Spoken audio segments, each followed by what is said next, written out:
Hallelujah. Praise Lord. ಎಲ್ಲರಿಗೂ praise Lord. Good morning. Praise Lord. Praise Lord. ಒಂದು ವಚನವನ್ನ ನಾವು ಪ್ರಾರಂಭ ಮಾಡೋಣ. இந்த வசனத்தை நாம் படித்துக் கொள்ளலாம். புலம்பல் 3ஆம் அதிகாரம் 22வது ವಚನத்திலிருந்து 23. ಪ್ರಲಾಪಗಳು 3ನೇ ಅಧ್ಯಾಯ 22ನೇ ವಚನ 23ನೇ ವಚನ.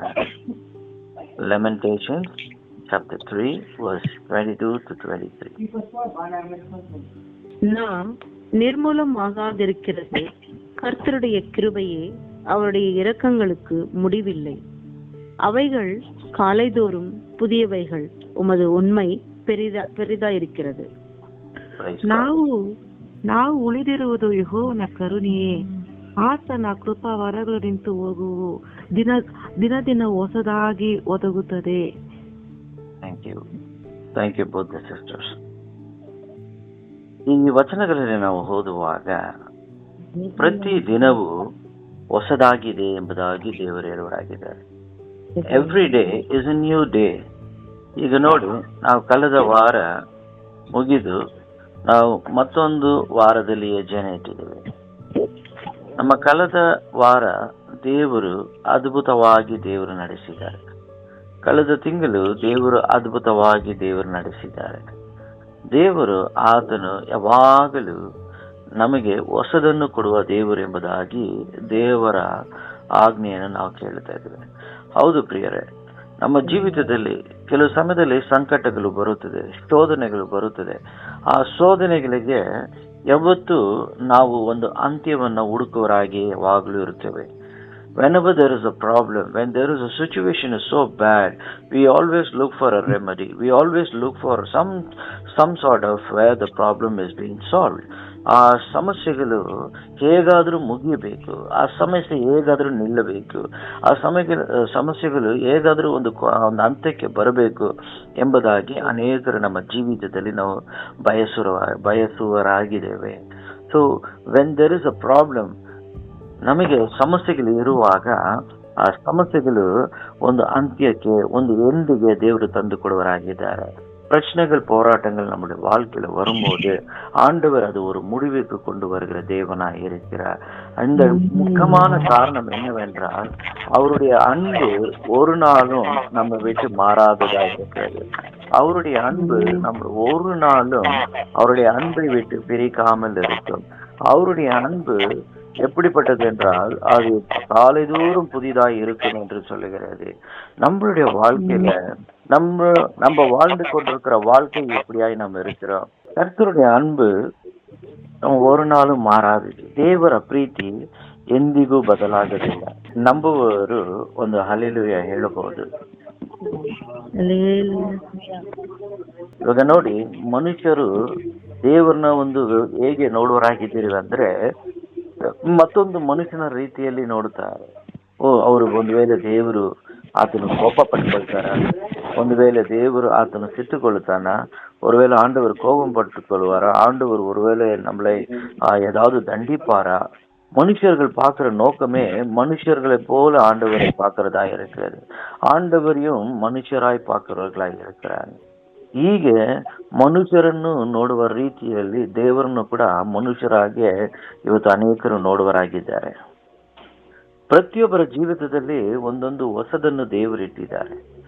God has never changed anyone's life with having their own issues and problems forever. ದೇವರು ಬದಲಾಯಿಸುವ ದೇವರು. ಈ ವಾಕ್ಯವು ಹೇಳುತ್ತಾ ಇದೆ, ಆತನ ಪ್ರೀತಿ ಎಂದಿಗೂ ಅದು ಕೊರತೆ ಇಲ್ಲದಿರಾ, ಅದು ನಿಲ್ಲದಿರಾ, ಅದು ಎಂದಿಗೂ ಅದು ಅಂತ್ಯನು ನೋಡಿದೀರಾ. ಆತನ ಪ್ರೀತಿ ಎಂದಿಗೂ ಅದು ಕಡಿಮೆ ಆಗದೆ தேவர பிரீத்தி, அவருடைய அன்பு ஒரு நாளும் குறை இல்லாதபடி, ஒரு நாளும் தடை இல்லாதபடி, ஒரு நாளும் நிற்காதபடி அவருடைய அன்பு நம்ம மேலே ஏராளமாய் பொழிந்து கொண்டிருக்கிறார். ஹல்லேலூயா. ದೇವರು ನೋಡುವ ದೃಷ್ಟಿ ಬೇರೆ, ನಾವು ನೋಡುವ ದೃಷ್ಟಿ ಬೇರೆ. ನಮ್ಮ ಯೋಚನೆ ಬೇರೆ, ದೇವರ ಯೋಚನೆ ಬೇರೆ. ನಾವು ನಡೆಯುವ ಜೀವಿತ ಬೇರೆ, ದೇವರು ನಮ್ಮನ್ನ ನೋಡುವ ಆತನ ಕಾರ್ಯವೇ ಬೇರೆ. ದೇವರ ಪರಿಶುದ್ಧತೆ ಬೇರೆ, ನಮ್ಮ ಜೀವಿತದ ಪರಿಶುದ್ಧತೆ ಬೇರೆ. ದೇವರು ನಮ್ಮ ಮೇಲೆ ಇಟ್ಟಿರುವ ನಂಬಿಕೆ ಬೇರೆ, ನಾವು ದೇವರ ಮೇಲೆ ಇಟ್ಟಿರುವ ನಂಬಿಕೆ ಬೇರೆ. ನಾವು ದೇವರು ನಮ್ಮ ಮೇಲೆ ಇಟ್ಟಿರುವ ಪ್ರೀತಿಯೇ ಬೇರೆ, ನಾವು ದೇವರ ಮೇಲೆ ಇಟ್ಟಿರುವ ಪ್ರೀತಿಯೇ ಬೇರೆ. ಯಾವತ್ತೂ ತಿಳ್ಕೊಳ್ಳಿ, ದೇವರು ಯಾವತ್ತೂ ಆತನ ಪ್ರೀತಿಯನ್ನು ನಿಲ್ಲಿಸುವುದೇ ಇಲ್ಲ. ಒಂದು ವೇಳೆ ಈ ವಾಕ್ಯವನ್ನು ನಂಬುವುದಾದ್ರೆ ನೀವು ಹಲ್ಲೆಲೂಯಾ ಹೇಳಬಹುದು. ದೇವರು ಆತನು ಎಂದಿಗೂ ಆತನ ಪ್ರೀತಿ ನಿಲ್ಲಿಸುವುದೇ ಇಲ್ಲ. ಆತನ ಪ್ರೀತಿ ನಿನ್ನ ಮೇಲೆ, ನಿಮ್ಮ ಮೇಲೆ, ನಿಮ್ಮ ಮಕ್ಕಳ ಮೇಲೆ, ನಿಮ್ಮ ಕುಟುಂಬದ ಮೇಲೆ, ನಿಮ್ಮ ಮೊಮ್ಮಕ್ಕಳ ಮೇಲೆ ಆತನ ಪ್ರೀತಿ ಎಂದಿಗೂ ನಿಲ್ಲಿಸುವುದಿಲ್ಲ. ಒಂದು ವೇಳೆ ನಾವು ಬದಲಾಗಬಹುದು, ನಿಮ್ಮ ಕುಟುಂಬದಲ್ಲಿ ನಾವು ಬದಲಾಗಬಹುದು, ನಮ್ಮ ಕುಟುಂಬಗಳಲ್ಲಿ ನಾವು ಬದಲಾಗಬಹುದು, ನಾವು ಮನುಷ್ಯರಾಗಿ ಇರುವಾಗ ನಾವು ಬದಲಾಗಬಹುದು. ಆದರೆ ದೇವರ ಪ್ರೀತಿ ಇಂದು ಎಂದು ಎಂದೆಂದಿಗೂ ಎಂಬುದಾಗಿ ನಾವು ಓದುತ್ತೇವೆ ಪ್ರಿಯರೇ. ಆತನ ಪ್ರೀತಿ ಎಂದಿಗೂ ಬದಲಾಗುವುದಿಲ್ಲ. ಇವತ್ತು ಈ ಬೆಳಗ್ಗೆ ಸಮಯದಲ್ಲಿ ಈ ವಾಕ್ಯವನ್ನು ಕೇಳುತ್ತಾ ಇರುವ ಪ್ರಿಯ ಸಹೋದರ ಸಹೋದರಿಗಳೇ, ನೀವು ಕೇಳಿಕೊಂಡಿರುವ ನಿಮ್ಮ ಕಾರ್ಯ, ನೀವು ಬೇಡುತ್ತಾ ಇರುವ ಕಾರ್ಯ, ಈ ದಿನದಲ್ಲಿ ಯಾವ ಕಾರ್ಯಕ್ಕಾಗಿ ನಾನು ಎದ್ದು ಕುಳಿತು ದೇವರ ಸನ್ನಿಧಿಯಲ್ಲಿ ನಾನು ಕುಳಿತಿದ್ದೀನಿ ಎಂಬುದಾಗಿ ನೀವು ನೆನೆಸುವಾಗ ದೇವರು ನಿಮ್ಮ ಪ್ರೀತಿಯನ್ನ ಇಂದಿಗೂ ಆತನು ಬದಲಾಗಿಸದೆ ಆತನು ನಿಮ್ಮನ್ನ ಪ್ರೀತಿ ಮಾಡುವರಾಗಿದ್ದಾರೆ. ಹಲ್ಲೆಲೂಯಾ. ನೀವು ಎಲ್ಲೇ ಹೋಗ್ರಿ, ನೀವು ಯಾವ ಸ್ಥಳಕ್ಕಾದ್ರೂ ಹೋಗಿ, ನೀವು ಯಾವುದನ್ನು ನೀವು ನಂಬಬೇಕು ಎಂಬುದಾಗಿ ಎಲ್ಲಾದ್ರೂ ಹೋಗಿ ನಂಬಿಕೊಂಡು ಬನ್ನಿ. ಯಾವ ಯಾವ ಯಾವ ಸ್ಥಳಗಳಿಗಾಗಿ ಹೋಗಿ, நீங்க எங்க வேணாலும் போங்க, எந்த புண்ணிய ஸ்தலத்திற்காக வேணாலும் நீங்க போயிட்டு வாங்க. ஆனா ஆண்டவருடைய அன்பு உங்களை விட்டு மாறாது. ஆண்டவர் நேசிக்கிறவராய் இருக்கிறார். ஆண்டவர் உங்களை ஒருபோதும் வெறுக்கிற தேவன் இல்லை. அது காலை தோறும் புதிதாக இருக்கும். நாம் மாறலாம், நம்ம எல்லாமே மாறலாம், நம்மளுடைய இடங்கள் மாறலாம், நம்மளுடைய நம்பிக்கைகள் மாறலாம். ஆனா ஒன்று என்றைக்குமே மாறாது, இயேசுவின் அன்பு ஒருபோதும் உங்க மேல இருக்கிற அன்பு மாறவே மாறாது. நீங்க ஒவ்வொரு நாளும் ஒவ்வொரு விதத்துல ஒரு வேளை நீங்க ஒரு ಯುದ್ಧத்துல நீங்கள் இருக்கலாம். ನೀವು ಪ್ರತಿದಿನ ಯಾವುದೋ ಒಂದು ರೀತಿಯಾದ ಒಂದು ಯುದ್ಧವನ್ನು ನೀವು ಮಾಡುತ್ತಾನೆ ಇರಬಹುದು. ಯಾಕೆ ನನಗೆ ಈ ಕಷ್ಟ, ಯಾಕೆ ನನಗೆ ಈ ಒಂದು ಜೀವಿತ, ಯಾಕೆ ನನಗೆ ಇಷ್ಟು ಭಾರ ನನ್ನಿಂದ ಆಗ್ತಾ ಇಲ್ಲ, ನಾನು ಎಷ್ಟಂತ ನಾನು ಮಾಡಲಿ, ಎಷ್ಟಂತ ನಾನು ಬದುಕೋದಕ್ಕೆ ನಾನು ನನ್ನ ಕಾರ್ಯವು ಮಾಡಲಿ ಎಂಬುದಾದ ಅನೇಕ ರೀತಿಯಾದ யுத்தಗಳು ನೀವು ಪ್ರತಿದಿನ ನೀವು ಮಾಡ್ತಾನೆ ಇರಬಹುದು.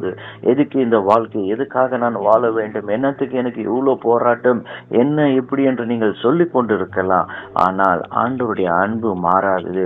ஒருவேளை நீங்க கேட்கலாம், என்னங்க பிரதர், ஆண்டவருடைய அன்பு மாறலன்னா நான் ஏன் இவ்வளவு கஷ்டப்படுறேன் அப்படின்னு. ஆனா ஒண்ணு மாத்திரம் நிச்சயம், கர்த்தர் உங்களை நேசிக்கிறதை அவர் நிறுத்த மாட்டார். God will never stop loving you. God will never stop loving you. பாருங்க, ஒரு சின்ன கதை சொல்றேன்.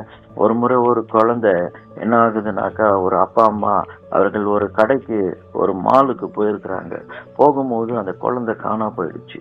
ஏறக்குறைய ஒரு அவர் அந்த குழந்தைய தேடுறாங்க, எல்லா பக்கமும் தேடுறாங்க, எங்கெங்கயோ தேடுறாங்க.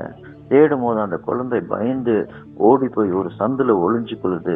காரணம் என்னன்னாக்கா, எங்க அப்பா அம்மா என்ன கிடைச்ச உடனே என்ன கொன்னு போட்டுடுவாங்க, என்னை அடிச்சு போட்டுடுவாங்க.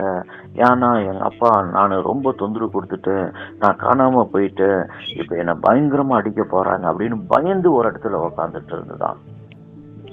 அப்படி உக்காந்துட்டு இருக்கும் போதே அவங்க அப்பா அம்மா கடைசியா தேடி கண்டுபிடிச்சப்போ அவங்க அடிக்கிறதுக்கு பதிலா அந்த குழந்தைய அவங்க கட்டி பிடித்தாங்க.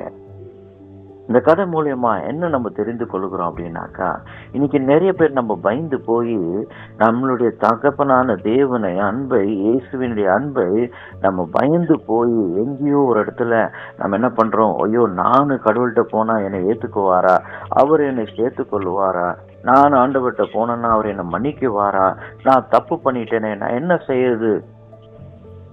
ಪ್ರಿಯಮಾನವர்களே, நம்ம பண்ண ತಪ್ಪುಕಾಗ, ನಾವು ಮಾಡಿದ ಪಾಪಕ್ಕಾಗಿ, ನಾವು ಮಾಡಿದ ತಪ್ಪಿಗಾಗಿ ಯೇಸು ಕ್ರಿಸ್ತನ ಕಲ್ವಾರಿ ಶಿಲುಬೆಯಲ್ಲಿ ಆತನ ಪ್ರೀತಿ ನಮಗೆ ತೋರಿಸಿದ. ಯೇಸು ಪ್ರೀತಿ ತೋರಿಸೋದಕ್ಕೆ ಮುಂಚೆ ದೇವರು ಈ ಲೋಕದ ಮೇಲೆ ಪ್ರೀತಿಯನ್ನು ತೋರಿಸಿದ್ದಾರೆ. ಯೋಹಾನ 3:16 ಹೇಳ್ತಾ ಇದೆ, ಯಾರು ಕೆಟ್ಟು ನರಕಕ್ಕೆ ಹೋಗಬಾರದು ಎಂಬುದಾಗಿ ತಂದೆಯಾದ ದೇವರು ಈ ಲೋಕದ ಮೇಲೆ ಎಷ್ಟು ತನ್ನ ಪ್ರೀತಿಯನ್ನು ಇಟ್ಟಿದ್ದಾರೆ ಎಂಬುದಾಗಿ. ஆண்டவருடைய அன்பு உண்மையான அன்பு, அது ஒருபோதும் மாறாதது. நீங்க எல்லாம் தைரியமா சொல்லலாம். உங்க நெஞ்சு மேல கை வச்சு சொல்லலாம். உங்க தலை மேல கை வச்சு சொல்லலாம். உங்க பிள்ளைங்கள் மேல கை வச்சு சொல்லலாம். ஆண்டவர் அவருடைய அன்பு ஒவ்வொரு நாளும் ஒரு நாளும் மாறாத ஒரு அன்பா இருக்கிறது. அவருடைய அன்பு ஒவ்வொரு நாளும் நம்மோடு கூட இருக்கிறது. ದೇವರ ಪ್ರೀತಿ ಅದು ಹೊಸದಾಗಿರುತ್ತದೆ. ದೇವರ ಕೃಪೆ ಹೊಸದಾಗಿರುತ್ತದೆ. ದೇವರು ನಂಬಿಕಸ್ಥನಾದ ದೇವರು, அவர் நம்பிக்கை உள்ளவரான தேவன். அவர் ஒருபோதும் மாறுகிற தேவன் இல்லவே இல்லை. அதனால இன்றைக்கு ஒரு காரியத்தை சொல்லி நாம் ஜெபிப்போம். பிரியமானவர்களே, ஆண்டவருடைய அன்பு உங்க மேல அவர் வைத்திருக்கிறது ஒரு நாளும் மாறாது. காலங்கள் மாறலாம், ஜனங்கள் மாறலாம், எண்ணங்கள் மாறலாம், யோசனைகள் மாறலாம், இல்ல சுச்சுவேஷன் எல்லாமே மாறலாம், அநேக எது வேணாலும் மாறலாம். ஆனா ஆண்டவருடைய அன்பு உங்க மேல வைத்திருக்கிறது ஒரு ನಾளும் ಮಾರಾದು. ದೇವರ ಪ್ರೀತಿ ನಿಮ್ಮ ಮೇಲೆ ಇಟ್ಟಿರೋದು ಅದು ಎಂದಿಗೂ ಬದಲಾಗೋದಿಲ್ಲ. ಯಾವುದು ಬೇಕಾದರೂ ಬದಲಾಗಬಹುದು. ಈ ಭೂಮಿ, ಆಕಾಶ ಎಲ್ಲವೂ ಅಳಿದೋದ್ರೆ ಕೂಡ ದೇವರ ಪ್ರೀತಿ ನಿಮ್ಮ ಮೇಲೆ ಇರೋದು ಅದು ಎಂದಿಗೂ ಬದಲಾಗೋದಿಲ್ಲ. ಕೊನೆ ತನಕ ಪ್ರೀತಿಸುವವರು ಯೇಸು ಒಬ್ಬರೇ. ನಿಮ್ಮನ್ನ ಕೊನೆಯವರೆಗೂ ಪ್ರೀತಿಸುವವರು ಯೇಸು ಒಬ್ಬರೇ. ಯೇಸುನ ನಂಬಿರಿ. ಇದುವರೆಗೂ ಇನ್ನು ಯೇಸುನ ನೀವು ನಂಬದೇ ಇದ್ದರೆ ದಯವಿಟ್ಟು ನಿಮ್ಮ ಜೀವಿತವನ್ನು ಯೇಸುವಿಗೆ ಅರ್ಪಿಸಿಕೊಡ್ರಿ. ನಿಜವಾದ ಪ್ರೀತಿ ಯೇಸುವಿನಲ್ಲಿ ಮಾತ್ರವೇ ನಮಗೆ ದೊರಕುತ್ತದೆ. ಪ್ರಿಯರೇ, ನಿಮ್ಮ ಜೀವಿತವನ್ನು ಅರ್ಪಿಸಿ ನೀವು ದೇವರ ಮಕ್ಕಳಾಗಿ ಮಾರ್ಪಡಬೇಕೆಂಬುದೇ ಈ ಒಂದು ಪ್ರಾರ್ಥನೆಯಾಗಿರುತ್ತದೆ. ಹಾಗಾಗಿ ಬನ್ನಿ, ನಾವೆಲ್ಲರೂ ಕಣ್ಗಳನ್ನು ಮುಚ್ಚುತ್ತಾ ನಾವು ಪ್ರಾರ್ಥನೆ ಮಾಡಿಕೊಳ್ಳೋಣ. Thank you Lord. Hallelujah, hallelujah, hallelujah. ಯೇಸುವೇ ಸ್ತೋತ್ರ, ಸ್ತೋತ್ರ. ಪ್ರೀತಿ ಪ್ರೀತಿ ಎಂದು ನಾ ಹುಡುಕಲು ನಿಜವಾದ ಪ್ರೀತಿ ಇಲ್ಲ. ಪ್ರೀತಿ ಪ್ರೀತಿ ಎಂದು ಹುಡುಕಲು ನಿಜವಾದ ಪ್ರೀತಿ ಇಲ್ಲ. ನಿನ್ ಪ್ರೀತಿಯೇ ನನಗೆ ಸಾಕಯ್ಯ, ಬೇರೇನು ಬೇಡ ಏಸಯ್ಯ. ನಿನ್ ಪ್ರೀತಿಯೇ ನನಗೆ ಸಾಕಯ್ಯ, ಬೇರೇನು ಬೇಡ ಏಸಯ್ಯ. ಈ ಬಡವನ ಬಾಳಲ್ಲಿ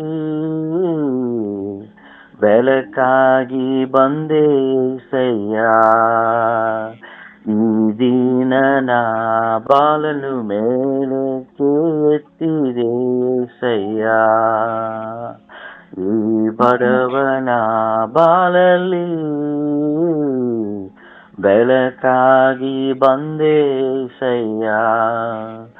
ಈ ದೀನನ ಬಾಳನ್ನು ಮೇಲಕ್ಕೆತ್ತಿದೆ ಏಸಯ್ಯ. ಹೌದು ಪ್ರಿಯರೇ, ಪ್ರೀತಿ ಪ್ರೀತಿ ಎಂದು ಎಲ್ಲಿ ನೀವು ಹುಡುಕಿದ್ರೇನು ಎಲ್ಲೂ ಸಿಗೋದಿಲ್ಲ. ನಿಜವಾದ ಪ್ರೀತಿ ಅದು ಯೇಸುವಿನ ಬಳಿಗೆ ಇದೆ. ಒಪ್ಪಿಸಿಕೊಟ್ಟು ದೇವರ ಕಡೆ ತಿರುಗುವಾಗ ನಮ್ಮ ಜೀವಿತದಲ್ಲಿ, ಅನೇಕರ ಜೀವಿತದಲ್ಲಿ ನಿಜವಾದ ಪ್ರೀತಿ, ಯೇಸುವಿನಿಂದ ಕಂಡುಕೊಂಡಿರುವ ಪ್ರೀತಿ ಆತ ನಿಮಗೆ ಕೊಡುವರಾಗಿದ್ದಾರೆ. ಬನ್ನಿ ಪ್ರಾರ್ಥನೆ ಮಾಡೋಣ. ಒಂದು ವೇಳೆ ಯೇಸುಗಾಗಿ ನಿಮ್ಮ ಜೀವಿತವನ್ನು ಅರ್ಪಿಸುವುದಾದರೆ, ಯೇಸುವೆ ನಿನ್ನ ಪ್ರೀತಿ ನನಗೆ ಬೇಕು ದೇವರೇ. ಈ ಲೋಕವು ಒಂದು ದಿನ ಬದಲಾಗುತ್ತದೆ, ಜನರು ಬದಲಾಗ್ತಿದ್ದಾರೆ, ಆದರೆ ನಿನ್ನ ಪ್ರೀತಿ ಶಾಶ್ವತವಾದುದು. ಅದು ಮಾತ್ರವಲ್ಲ, ನೀನೇ ನನಗೆ ಸತ್ಯ, ನೀನೇ ನನಗೆ ಮಾರ್ಗ, ನೀನೇ ನನಗೆ ಜೀವ ಎಂಬುದಾಗಿ ನಿನ್ನ ಪ್ರೀತಿ ಇದೆ ಸ್ವಾಮಿ. ಹೌದು ರಾಜ. ತಂದೆಯಾದ ದೇವರೇ, ಯಾರೆಲ್ಲ ಪ್ರಾರ್ಥಿಸ್ತಾ ಇದ್ದಾರೋ, ಯಾರೆಲ್ಲ ಯೇಸುವನ್ನ ನಂಬುತ್ತಾ ಇದ್ದಾರೋ ಎಲ್ಲರನ್ನು ನೀನು ಆಶೀರ್ವದಿಸು. ನಿಮ್ಮ ಹೃದಯ ಕಳವಳಗೊಳ್ಳದೆ ಇರಲಿ ಎಂಬುದಾಗಿ ಯೇಸಪ್ಪ ನೀನು ಹೇಳಿದ ವಾಕ್ಯದ ಪ್ರಕಾರ ನಮ್ಮ ಎಲ್ಲರ ಹೃದಯವು ಕರ್ತನೆ ಅಪ್ಪ, ಯಾವುದೇ ರೀತಿಯಲ್ಲಿ ನಾವು ಕಳವಳಗೊಳ್ಳದೆ ಅಪ್ಪ ನಿಮ್ಮನ್ನೇ ನಂಬುವ, ನಿಮ್ಮ ನಿಜವಾದ ಪ್ರೀತಿಯನ್ನು ನಾವು ಸವಿದು ನೋಡುವ ಹಾಗೆ ದೇವರೇ ನಮ್ಮನ್ನು ನಡೆಸು. ಯೇಸುವಿನ ನಾಮದಲ್ಲಿ ಅಪ್ಪ ನಮ್ಮನ್ನೇ ಒಪ್ಪಿಸುತ್ತಾ ಅಪ್ಪ ಪ್ರಾರ್ಥನೆ ಮಾಡುತ್ತೇವೆ ಪರಲೋಕದ ಒಳ್ಳೆಯ ತಂದೆಯೇ. Amen, amen.